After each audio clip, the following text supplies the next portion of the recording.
Hola a todos. Desde la asignatura de Historia de la Actividad Física y del Deporte del grado de Ciencias de la Actividad Física y el Deporte de la Universidad Autónoma de Madrid, presentamos una serie de 22 podcasts sobre el rol femenino en el movimiento olímpico, historia, retos y transformaciones.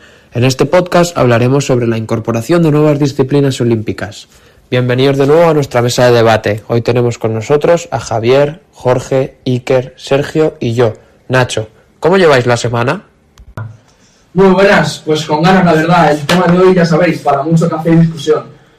Buenas a todos, y tanto. Hoy vamos a hablar de algo que damos por hecho cuando encendemos la tele, pero hay que fijarse en todo lo que ha ocurrido para llegar hasta este punto. Exacto, vamos a hablar de la mujer en el deporte olímpico, desde que empezaron los Juegos Olímpicos hasta el día de hoy.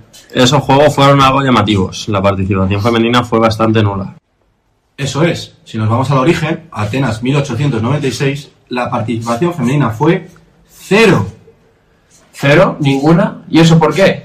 Y es que no fue un accidente. Pierre de Coubertin, padre de los Juegos modernos, que ya era un visionario para muchas cosas, pero para esto no tenía un pensamiento muy abierto. Él tenía una visión del deporte única y exclusivamente masculina.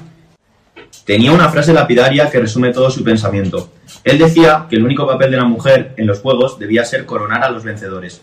Vamos, que su rol era estético, aplaudir desde la grada y entregar las medallas a los hombres. Eso es, en esos tiempos la mentalidad era totalmente distinta. A día de hoy sería inimaginable, pero aunque parezca incierto, así era. Totalmente. Por eso, cuando por fin las dejaron entrar 4 años después, en París 1900, fue casi de puntillas. Participaron 22 mujeres. 22 mujeres de entre 1000 atletas. Un 2,2%. Es realmente impactante.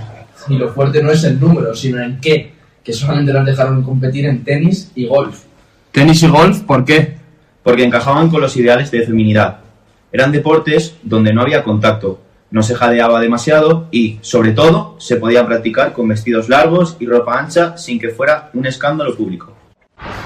De hecho, la campeona de golf de 1900, Margaret Abbott, ni siquiera supo que había ganado unos Juegos Olímpicos. La organización fue tan caótica y su prueba se consideró tan irrelevante que ella murió pensando que había ganado un torneo de club en París.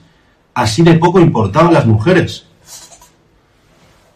Habiéndonos puesto en contexto, ahora pasaremos a hablar de una historia muy peculiar, el escándalo de los 800 metros. El tenis y el golf fueron los primeros juegos en entrar.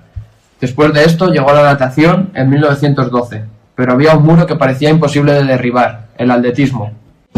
Así es, el atletismo. Ese era el templo sagrado, correr, saltar, lanzar.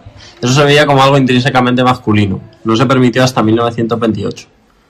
Y justo ahí es donde llegamos a uno de los momentos más polémicos de toda la historia olímpica. Ámsterdam 1928, el estreno del atletismo femenino, donde se corre la prueba de 800 metros. ¿Y qué pasó exactamente? Porque he leído que después de esa carrera la prohibieron durante décadas. Lo que pasó fue una gran manipulación mediática. Las mujeres corrieron los 800 metros, que es una prueba durísima de media distancia. Lógicamente, al llegar a la meta estaban agotadas. Algunas se tiraron al suelo a recuperar el aliento. Pero la prensa y los directivos del COI aprovecharon esa imagen. Dijeron que las mujeres se habían desplomado, que habían llegado envejecidas a la meta y que la prueba era demasiado exigente para su condición física. Fue la excusa perfecta. El COI dijo, ¿lo veis? Os lo dijimos, no pueden hacerlo. Y claramente retiraron la prueba. ¿Cuánto tiempo estuvo prohibida? Pues te cagas, 32 años, hasta 1960.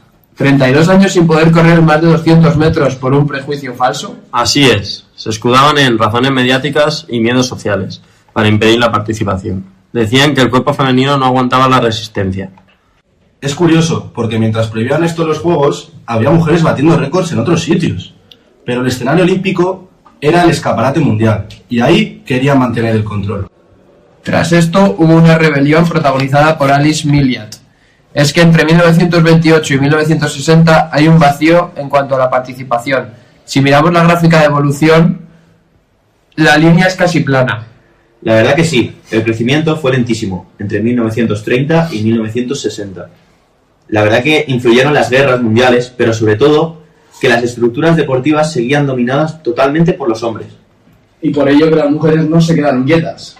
Crearon organizaciones lideradas por ellas mismas, únicamente por mujeres, para presionarles muchísimo. ¿Te refieres a la Federación Deportiva Femenina Internacional? Justo, y aquí nombrar una figura clave, Alice Millett. ¿Sabéis quién fue, no? Sí, claro. Alice Millett fue una visionaria.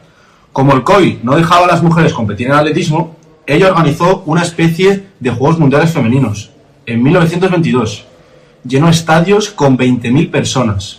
El COI se asustó tanto de perder el monopolio que tuvo que llegar a negociar con ella. Entonces, si no he entendido mal, todo lo que consiguieron las mujeres en estas fechas no fue porque se lo regalase el COI, sino porque consiguieron distintas libertades a base de meter miedo al COI.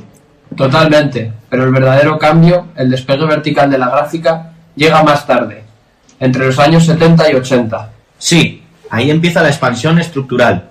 Entra el baloncesto femenino en 1976 y se amplía la gimnasia y la natación. Pero para mí, el momento en el que todo cambia es en Los Ángeles en 1984, con la entrada del maratón, la maratón femenina. Pensad de dónde venimos, de prohibir los 800 metros, porque se cansaban mucho, y de repente en el 84 se demuestra que pueden correr 42 kilómetros. Un punto de inflexión muy grande. La imagen de Joan Benoit ganando esa primera maratón, entrando en el estadio con fuerza, dejó atrás todas esas teorías mencionadas anteriormente y que llevaban siendo validadas durante 100 años. Y también demostró que podían competir en resistencia sin esos famosos riesgos especiales, de los que tanto hablaban los médicos antiguos. Entonces, ya tenemos casi toda la historia al completo, ¿no? Prácticamente, falta lo que culturalmente se consideraba cosas de hombres, fuerza y combate. Es verdad, mirando las fechas de incorporación, es sorprendente lo tarde que llegaron algunos de los deportes. Es algo impactante, como la halterofilia femenina en el año 2000. El pentatlón moderno y la lucha, 2000 y 2004 respectivamente. Estamos hablando prácticamente de hace nada. Y el boxeo femenino no fue olímpico hasta Londres 2012. 2012, pero si eso fue antes de ayer, ¿por qué tardó tanto el boxeo? Pues por lo que hemos contado antes, prejuicios estéticos. Ver a dos mujeres pegándose en un ring rompía con ese ideal de feminidad del que hablábamos tanto en el 1900. El COI pues se resistió hasta el final. Pero Londres 2012 fue clave por otra cosa, ¿no? Se llamaron los Juegos de las Mujeres. Sí, porque fue la primera vez en la historia que todos los países participantes enviaron al menos a una mujer. Eso tuvo una carga política tremenda. Países como Arabia Saudí, Qatar o Brunei nunca habían mandado mujeres por motivos religiosos. El COI les dio un ultimátum: o traéis mujeres o no venís. Y tuvieron que ceder, claro. Y así fue como paso a paso llegamos a la actualidad. Hemos visto la gráfica subir como un cohete desde los 80 hasta hoy. En Tokio 2020 ya estábamos en un 48,8%. Y en los últimos, París 2024, marca el dato final. Oficialmente, un 50% de los deportistas atléticos fueron mujeres. Y es gracioso que volvamos a París. En 1900 solamente eran un 2,2% jugando al tenis y al golf. Y ahora, en 2024, siendo ya un 50% de los atletas compitiendo en todo, desde rugby hasta deportes de combate, pasando por halterofilia. Bueno, para cerrar, después de analizar toda la trayectoria, ¿con qué reflexión os quedáis?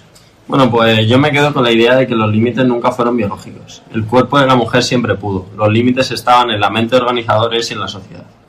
Cada disciplina nueva ha sido una batalla ganada contra todos los prejuicios. Ahora que tenemos la igualdad numérica, 50-50, podemos decir que estamos realmente equiparados en el ámbito olímpico. Correcto, la carrera de obstáculos olímpica se ha ganado. Gran conclusión, de 0 a 50 en unos 120 años. Una carrera de fondo histórica. Pues chicos, un placer como siempre desgranar estos temas con vosotros. Igualmente. ¡Hasta la próxima! ¡Chao, chao!